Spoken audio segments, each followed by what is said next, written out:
I think that you should know someone well enough so that you know if you can negotiate with them, and so that you have started to formulate a vision of your joint future that you can both look forward to with enthusiasm and confidence. And of course, that's going to depend to some degree on your level of maturity, but that means you've considered such things as, do you have a sufficient number of joint interests, and are you oriented in the same direction with regards to how you're going to handle your joint careers and the possibility of children, and the manner in which you're going to interact with your in-laws. And you have to start considering your life together from the perspective of practicality and economics, I would say. So it can't just be that massive erotic attraction that's associated with love. Although I think that's extraordinarily important, and you're unbelievably fortunate if you have that, and you should do everything you can to maintain it, and that takes effort. That takes real effort and will.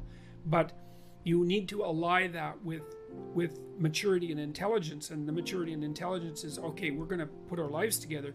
What's that going to look like at the level of detail? How are we going to handle our finances? Where are we going to live? What are our joint plans going to be?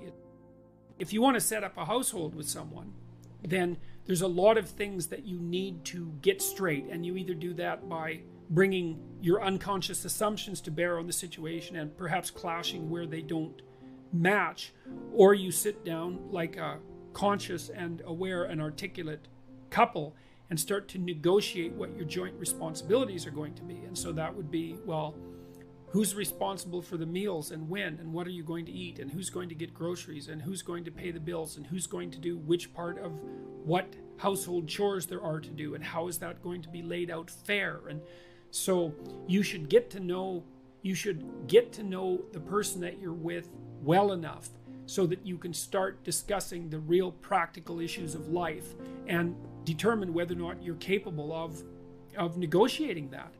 Unless you've really made a commitment to someone, like a lifetime commitment,